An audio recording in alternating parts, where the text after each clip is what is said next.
नमस्कार साथियों। प्रताप क्लासेस के यूट्यूब प्लेटफॉर्म पर आप सभी का हार्दिक स्वागत है, अभिनंदन है। आज फिर हम बात करेंगे राजस्थान कर्मचारी चयन बोर्ड द्वारा जो भी आयोजित परीक्षाएं की गई है उनके हम previous year question paper daily solution करते हैं राजस्थान जीके की। आज हमारे पास जो पेपर है वो है कंपाइलर एग्ज़ाम 2016। ठीक है, ये 21/8/2016 को एग्ज़ाम हुआ था। और पेपर की बात करें तो आज हमारा पेपर नंबर 5 आ चुका है। तो आज सभी जो है पेपर है उनकी हम चर्चा करते रहेंगे और आज के पेपर की अच्छी तरीके से तैयारी करेंगे। तो हमारा लोगो पिछले प्रश्नों से तैयारी सफलता का आसान रास्ता, यानी इन प्रश्नों के माध्यम से आप अच्छी तरीके से अपनी तैयारी को चार चांद लगा सकते हैं। तो सभी विद्यार्थी डेली ये क्लास देखें। देखिए, ज़्यादा बड़ी क्लास नहीं होती है, लगभग 15-20 मिनट की क्लास होती है। उसमें से आपके 50-60 जीके के क्वेश्चन डेली निकल जाते हैं। और आपको जो नहीं आता वो कॉपी पेन में लिख लीजिए, कॉपी पेन के साथ लिख लीजिए जो आपको नया प्रश्न लगता है, ताकि आपके लिए नया प्रश्न रह जाता है तो आप अच्छी तरीके से उन्हें पढ़ सकते हैं। ठीक है, तो बात करते हैं आज के प्रमुख प्रश्नों की। और प्रताप क्लासेस के टेलीग्राम को जरूर ज्वाइन करें। ठीक है, और इसी के साथ प्रताप क्लासेस ऐप पर न्यू ईयर ऑफर का आज अंतिम दिन है। सभी टेस्ट सीरीज आपको 50% ऑफ पर दी जा रही है। तो आज अच्छी तरीके से फ़ायदा उठाएं। सभी टेस्ट सीरीज जो है 50 रुपये मिल रही है आपको।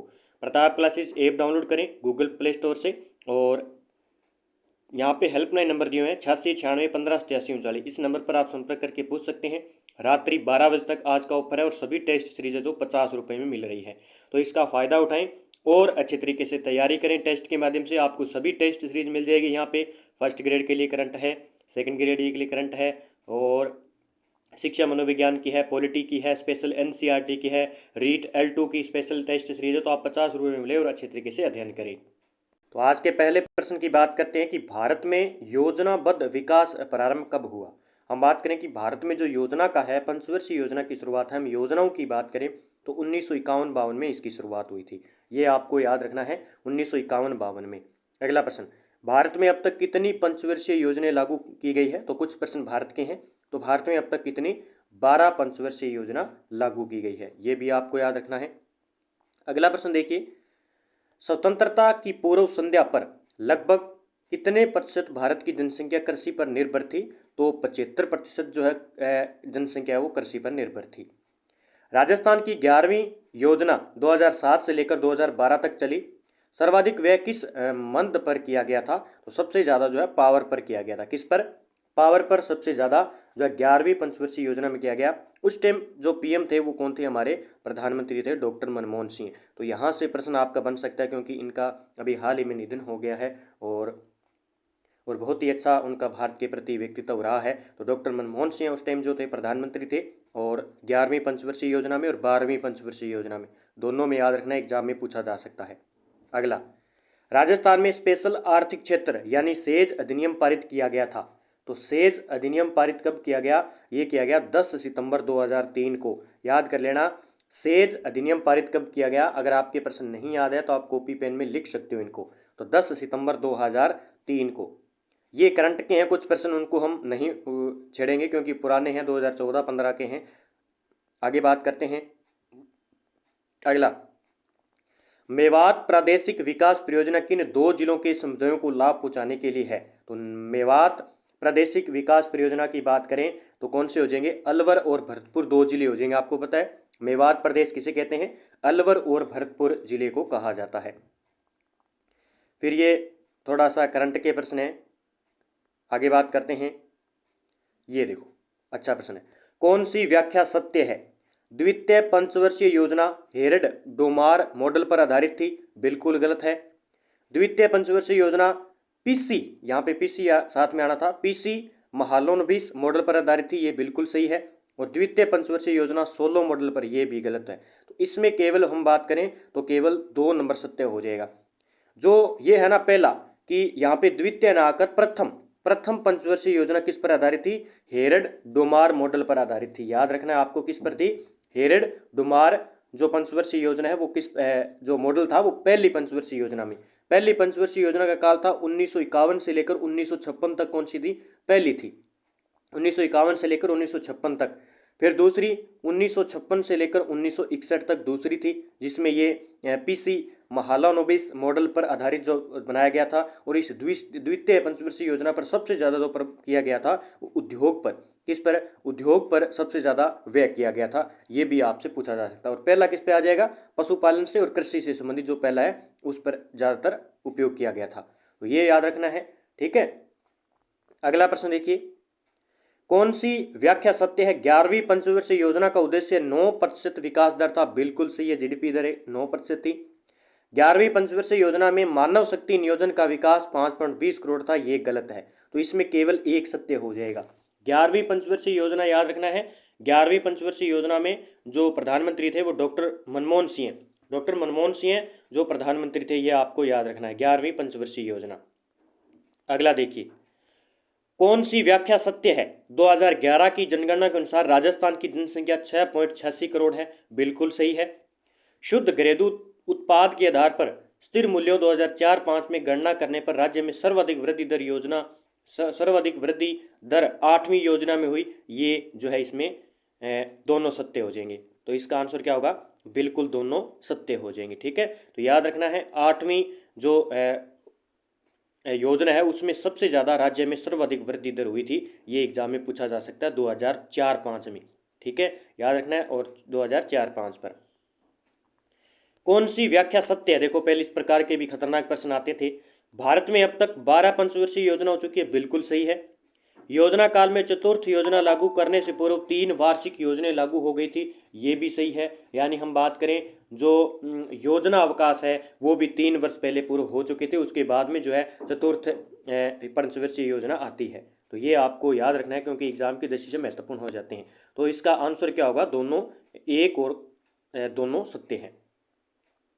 फिर ये करंट का आ गया, इसको छोड़ेंगे हम, और ये भी नहीं पढ़ेंगे हम, इसको पढ़ते हैं। देखिए, निम्न जोड़ों में से कौन से जोड़े मिलाप सही है। राजस्थान में जनसंख्या घनत्व 2011 में 201 है, बिल्कुल गलत है, कितना है, 200 है। राजस्थान में पंचायती राज की शुरुआत शहर नागौर से है, ये सही है। नागौर शहर से हम बात करें गांव से हो सकती है, तो यहाँ पे गांव भी हो सकता है, गांव नागौर। ठीक है, कब हुई, 2 अक्टूबर 1959 को, 2 अक्टूबर 1959 को नागौर का गांव है, एक बगदरी गांव से पंचायती राज की शुरुआत होती है। क्षेत्रफल की दृष्टि से राजस्थान का भारत में स्थान दूसरा है, बिल्कुल गलत है, पहला स्थान है। अब भारत का कौन सा स्थान हो गया, प्रथम स्थान है क्षेत्रफल की दृष्टि से। तो इसमें आंसर की बात करेंगे तो ये थोड़ा सा पर्सन डिलीट किया गया था क्योंकि यहाँ पे थोड़े मिस्टेक कर दिए गए थे, तो इसके आंसर की बात करेंगे तो थोड़ा गलत है, मैंने जो बताया वो आप पढ़ लेना अच्छे तरीके से। देखिए, ये हम नहीं पढ़ेंगे, करंट का आ गया, ये देखो बड़ा गजब का प्रश्न है, इस प्रकार के प्रश्न आते हैं। निम्न जोड़ों को मिलाप कीजिए। केंद्रीय मरु अनुसंधान संख्या यानी काजरी का संबंध कहाँ से है, काजरी है जोधपुर से। काजरी कहाँ की है, जोधपुर की है। 2011 जनगणना के अनुसार सबसे ज़्यादा आबादी वाला शहर कौन सा है, सबसे ज़्यादा जनसंख्या जयपुर के अंदर है, आबादी यानी। 2011 जनगणना के अनुसार साक्षरता दर सबसे अधिक है, तो कोटा की है सबसे अधिक। और 2011 जनगणना के अनुसार सबसे कम जनसंख्या घनत्व है जैसलमेर का, जो कि 17 प्रति वर्ग किलोमीटर पर जो है जनघनत्व है, 17 जनघनत्व है सबसे कम। सबसे ज़्यादा जयपुर का है जनघनत्व और सबसे कम जैसलमेर का है, सर्वाधिक जनसंख्या जयपुर की है, ये याद रखना। तो इसके आंसर की बात करेंगे, इसका आंसर देख लीजिए कौन सा हो जाएगा, इसका आंसर बी हो जाएगा। देख लीजिए, एक का हो जाएगा हमारा 3, ए का हो जाएगा 3 हो जाएगा, फिर बी का हमने कहा कि सबसे ज़्यादा वाला जयपुर हो जाएगा, सी का साक्षरता सर्वाधिक गोटा की है, और जनसंख्या घनत्व सबसे ज़्यादा, तो बी नंबर इसका आंसर होगा। अगला प्रश्न, शाहपुरा प्रजामंडल की स्थापना कब हुई थी। देखिए अच्छा प्रश्न है, शाहपुरा प्रजामंडल की स्थापना हुई थी 1938 में, और तारीख पूछे तो 18 अप्रैल 1938 को इस शाहपुरा प्रजामंडल की स्थापना हुई। किसकी तर्ज पर, सहयोगकर्ता थे माणिक्यलाल वर्मा, लेकिन शाहपुरा प्रजामंडल के व्यक्ति थे श्री रमेश चंद ओझा और लादूराम व्यास और अब्बे सिंह दागी। याद रखना, तीनों व्यक्तियों को शाहपुरा प्रजामंडल से संबंधित है, एक तो है श्री रमेश चंद, लादूराम, और एक याद रखना आपको किसको, अब्बे सिंह को, किसको, अब्बे सिंह दागी को। अगला प्रश्न देखिए, ललित विग्रहराज का लेखक कौन है, तो सोमदेव है। बहुत बार प्रश्न पूछा जाता है, बार बार पूछा जा रहा है कि ललित विग्रहराज का लेखक है सोमदेव, कौन हो जाएगा, सोमदेव। गेर नृत्य राजस्थान के किस क्षेत्र में प्रचलित है? तो आदिवासी, यानी गेर नृत्य किनका है? भीलों का है, तो भील आदिवासी हो जाएंगे, तो भीलों का नृत्य है। ठीक है, गेर नृत्य, ये आपको याद रखना है। अब बताइए कि शेखावटी का कौन सा प्रसिद्ध है, मेवात का कौन सा प्रसिद्ध है? इसका जवाब कमेंट बॉक्स में दीजिए ताकि आप अच्छी तरीके से। बाला किला कहाँ पे स्थित है? बाला किला है अलवर जिले के अंदर, बाला किला है अलवर जिले के अंदर स्थित है। ठीक है, अगला देखो, बागड़ी बोली किस क्षेत्र में बोली जाती है? बागड़ी बोली किस क्षेत्र में? तो डूंगरपुर और बांसवाड़ा का क्षेत्र बागड़ी बोली का प्रसिद्ध है, ये याद रखना है आपको। ठीक है, बागड़ी, डूंगरपुर, बांसवाड़ा के अंदर। मेवाड़ के सिंहासन पर राणा सांगा का राज्याभिषेक कब हुआ था? मेवाड़ के सिंहासन पर जो राणा सांगा थे उनका राज्याभिषेक हुआ 1509 में, याद कर लेना 1509 में। और राणा सांगा ने दो युद्ध भी लड़े थे, एक खानवा का युद्ध बहुत ही इंपॉर्टेंट है, खानवा का युद्ध लड़ा इन्होंने 16 मार्च 1527 को, 16 मार्च 1527 को बाबर व सांगा के बीच में युद्ध हुआ। दूसरा इन्होंने एक बाड़ी घाट का युद्ध भी 1517 में लड़ा, ये भी याद रखना है, राणा सांगा। ठीक है, अगला, 1857 की क्रांति के समय राजस्थान में कितनी ब्रिटिश छावनियां थी? तो 1857 की क्रांति के समय 6 छावनियां थी। कौन सी? 6 छावनियां थी। राजस्थान पर्यटन विकास निगम की स्थापना कब हुई? तो ये हुई थी अपने 1 अप्रैल 1979 को, 1 अप्रैल 1979 को राजस्थान पर्यटन विकास निगम की स्थापना हुई थी। अगला, वंशावलियों का पीढ़ी दर पीढ़ी लेखन करने वाला वर्ग कौन सा था? ये प्रश्न इंपॉर्टेंट हो जाता है हमारे लिए। तो कौन सा था भी? जागा। कौन सा वर्ग था? जागा वर्ग था। अगला, बागड़ की मीरा के नाम से कौन प्रसिद्ध है? भी बागड़ की मीरा गवरी बाई को कहते हैं, बागड़ की मीरा गवरी बाई को कहते हैं, क्योंकि बाकी ऑप्शन दिए नहीं तो आप आसानी से इसको कर सकते थे।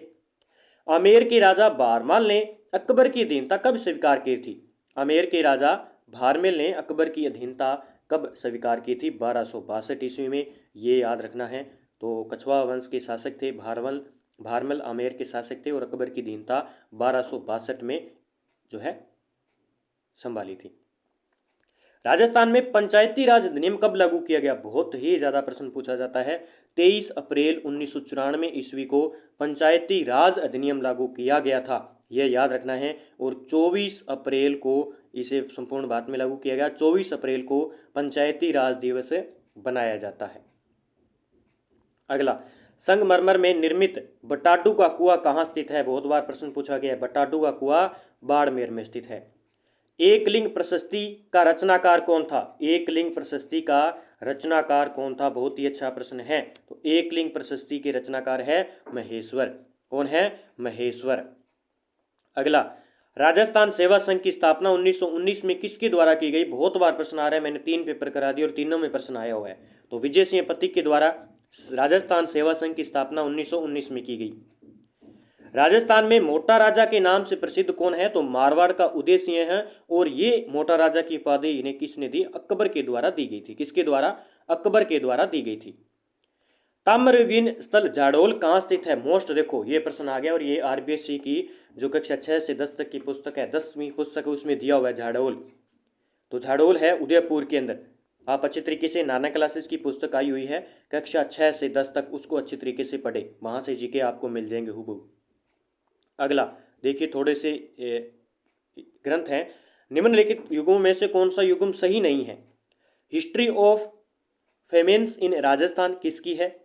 The last Maharana a biography of Sawai Mansingh second of Jaipur, original of Rajput, history of Chahamanas. इसमें बताना है कि कौन सा कथन सही है। ए सही है, बी सही है, उपयुक्त चारों सही है। तो इसमें जो आंसर होगा वो उपयुक्त चारों सही है। ठीक है, तो हिस्ट्री ऑफ फेमिन्स इन राजस्थान है ओपी कछवा की, और the last Maharana A biography of Sawai Mansingh second of Jaipur लिखी थी क्रीवी कैंटीन ने।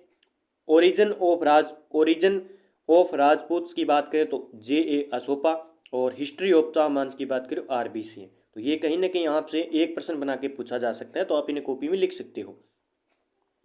प्रबंध कोश का लेखक निम्न में से कौन था? प्रबंध कोश, अच्छा प्रश्न है। प्रबंध कोश किसकी है? बहुत अच्छा प्रश्न है, राजशेखर की। प्रबंध कोश किसकी है? राजशेखर की है। निम्नलिखित में से कौन सा स्थल राजस्थान में ताम्रयुगीन संस्कृति का केंद्र नहीं था? तो ताम्रयुगीन संस्कृति का था यहाँ पे नोहे भरतपुर है, याद कर लेना, ये 6 कक्षा 10 में दिया हुआ है। ये नोहे भरतपुर में है, बागोर भीलवाड़ा में है, गिलुंड राजसमंद में है, लेकिन रंगमहल कहाँ पे है? ये जो है ताम्रयुगीन सभ्यता की संस्कृति का उल्लेख नहीं मिलता है यहाँ पे। नोहे के मिलता है, गिलुंड का मिलता है, बागोर में, क्योंकि कक्षा 10 के अंदर जो कला संस्कृति की बुक है उसमें स्पेशल दिए हुए हैं कि ताम्रयुगीन संस्कृति की सभ्यता के स्थल कौन कौन से हैं। जहांगीर ने दल थम्बन की उपाधि किसको दी थी? तो इसमें ऑप्शन नहीं है, क्योंकि जहांगीर ने जो दल थम्बन की उपाधि थी वो गज सिंह को दी थी। इसको राव गज सिंह को जो है इसकी उपाधि दी थी, किसको? दल थम्बन की उपाधि।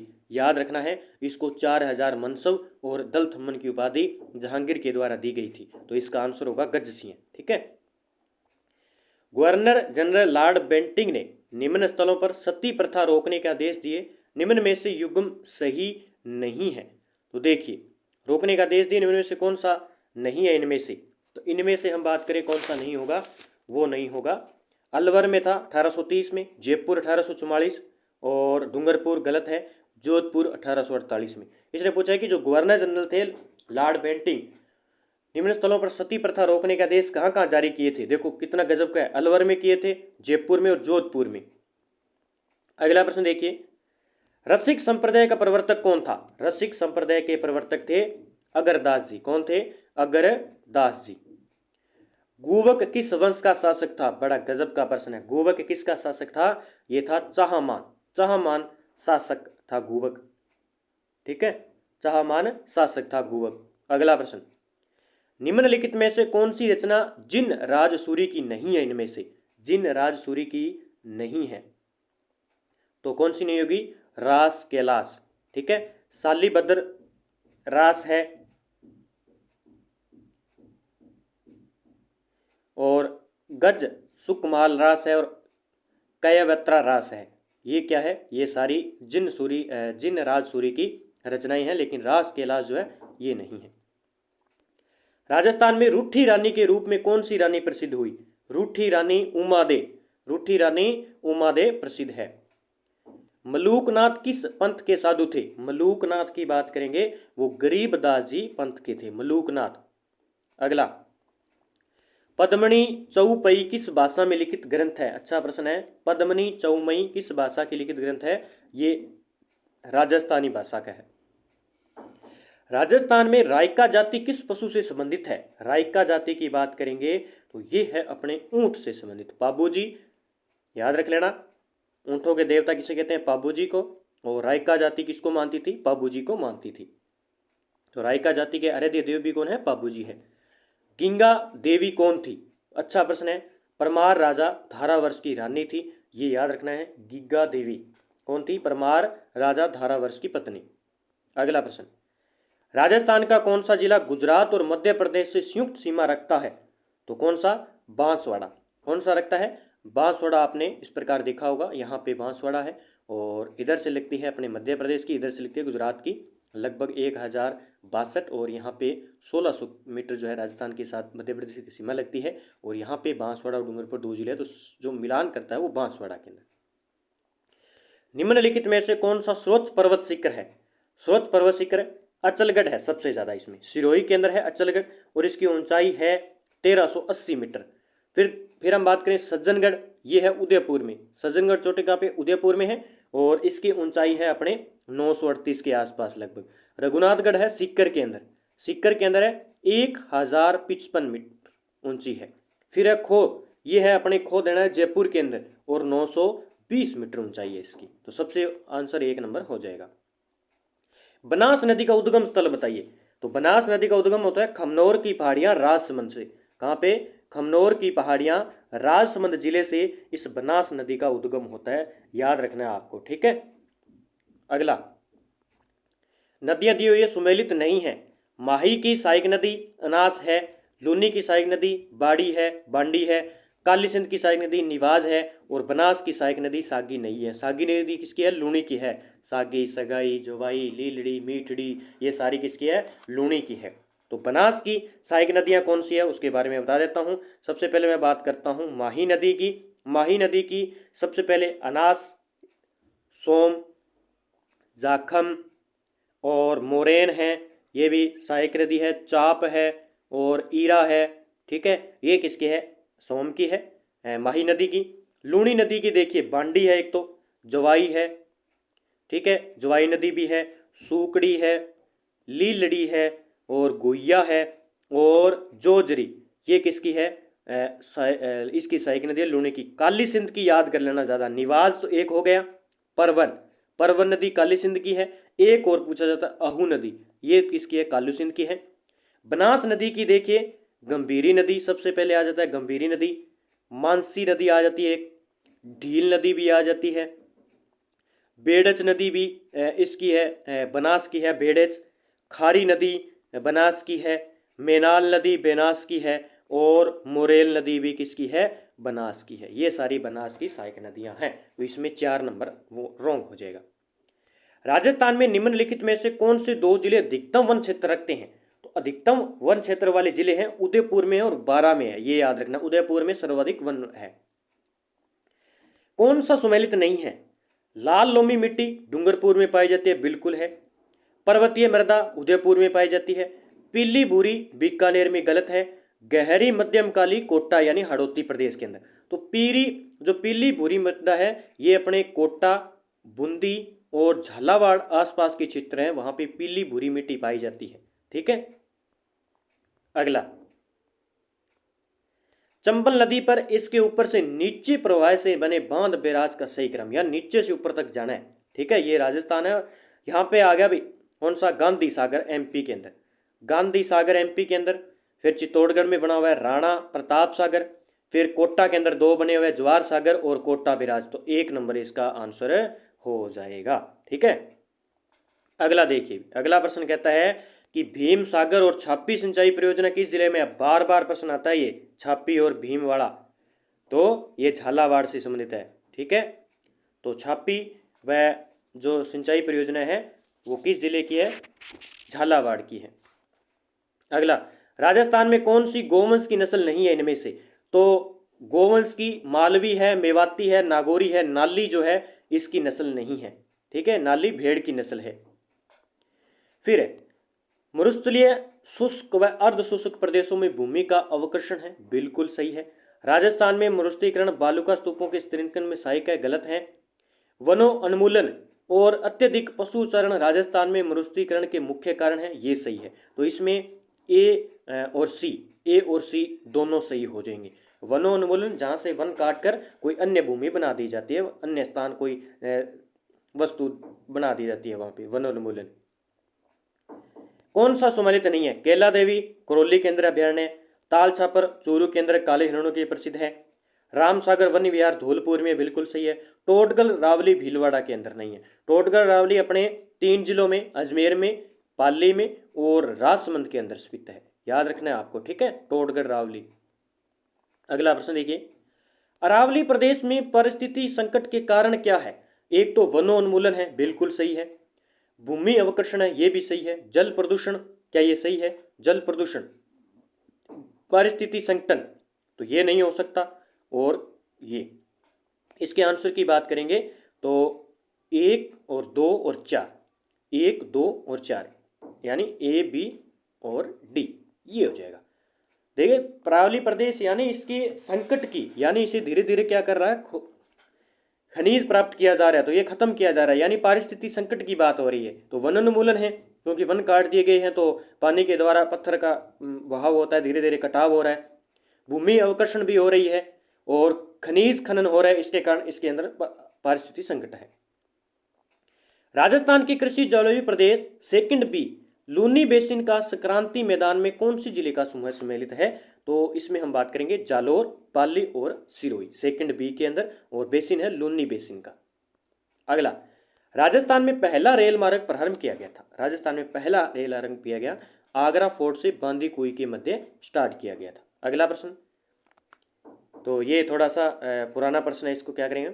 थार एक्सप्रेस का बाड़मेर जिले में भारतीय अंतिम रेल स्टेशन कौन सा है? बहुत बार प्रश्न आ गया है, मुन्ना भाव, बार बार प्रश्न आता है। राजस्थान में एस्बेस्टोस उत्पादक के 2 अग्रणी जिले कौन से हैं? एक तो एस्बेस्टोस में राजस्थान का क्या है, एकाधिकार है, यानी प्रथम स्थान है। अब एस्बेस्टोस उत्पादक सबसे ज्यादा राजस्थान में कहां पे होती है? उदयपुर और डूंगरपुर के अंदर।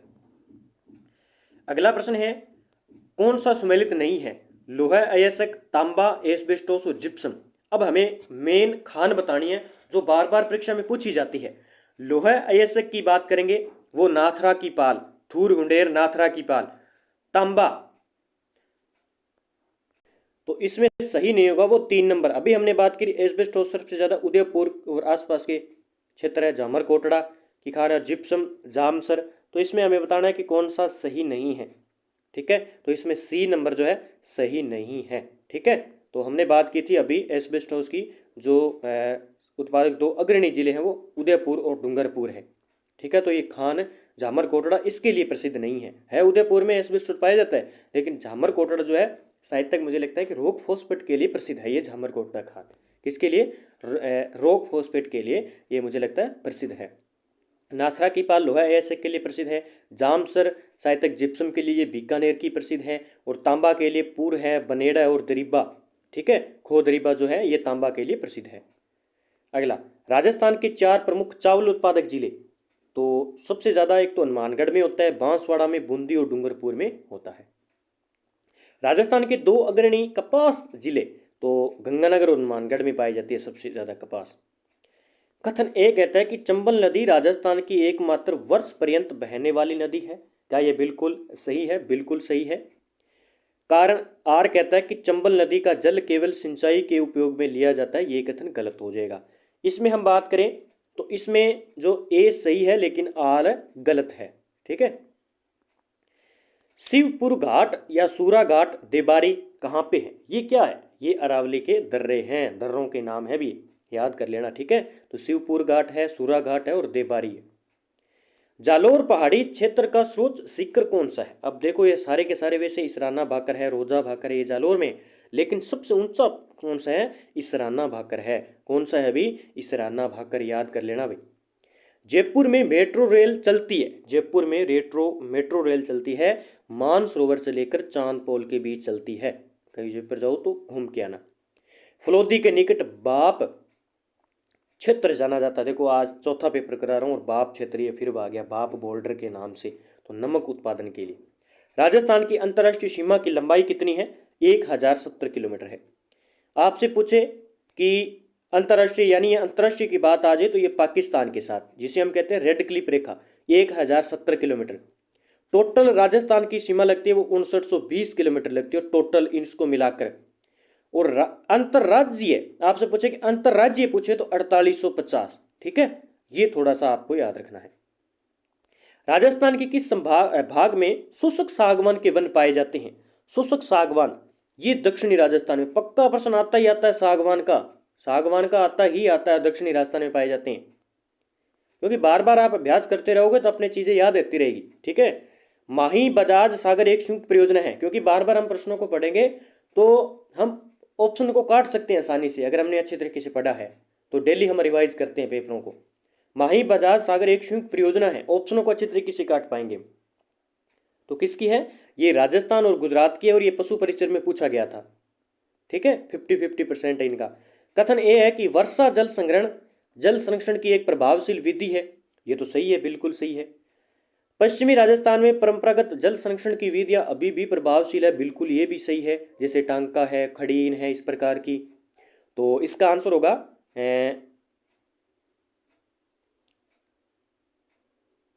ए और आर दोनों सही है, लेकिन आर ए का सही स्पष्टीकरण नहीं करता है। क्या नहीं करता है? सही स्पष्टीकरण नहीं करता है। ठीक है, अब कुछ दिया हुआ है मानचित्र में छायांकित क्षेत्र प्रदर्शित करता है। देखिए, तो ये करता है 80 सेमी से अधिक वर्षा वाले क्षेत्र यहाँ पे। ठीक है, तो कौन कौन से जिले आ जाएंगे? दक्षिण राजस्थान में आपको पता है सबसे ज़्यादा वर्षा होती है, तो ऑप्शन भी दिख रहा है आपको। तो ये इतने प्रश्न थे जीके के जो हमने आपको कंप्लीट करवाए हैं। उसके बाद में इसमें जो है कंप्यूटर के क्वेश्चन पूछे गए हैं, उसकी हम चर्चा नहीं करेंगे। हम बात करेंगे ओनली राजस्थान जीके की। राजस्थान जीके को अच्छे तरीके से तैयार करना है, क्योंकि कोई भी परीक्षा हो वहाँ पे हमारे चाहे 30% है, 50% जीके के आते ही आते हैं। तो हमें अच्छे तरीके से जीके के कवर करने हैं, ताकि हमारे अगर 30% आते हैं तो 30 में से 28-29% सही होने चाहिए, क्योंकि हमारे राजस्थान के अंदर इतने % सही होते हैं तो हम लीड ले जाते हैं। तो सभी साथी वीडियो को लाइक करें, शेयर करें, चैनल पर नए हैं तो चैनल को सब्सक्राइब कर लें। डेली इसी प्रकार की वीडियो मिलते रहेंगे। आप बेल आइकन का घंटा दबाएंगे, जैसे ही मैं वीडियो अपलोड करूँगा आपके पास पहुँच पाएगा। और प्रताप क्लासेस पर आप सभी विद्यार्थियों के लिए 50% की छूट है और 50% का फ़ायदा उठाएं। यानी सभी टेस्ट सीरीज़ हमारी 50 रुपये में ही है। ठीक है, उसके बाद में ये 100 रुपये में हो जाएगी, ज़्यादा भी नहीं है, लेकिन आप 50 रुपये का फ़ायदा उठाएं, अच्छी तरीके से पढ़ें, तैयारी करें। जय हिंद, जय भारत दोस्तों।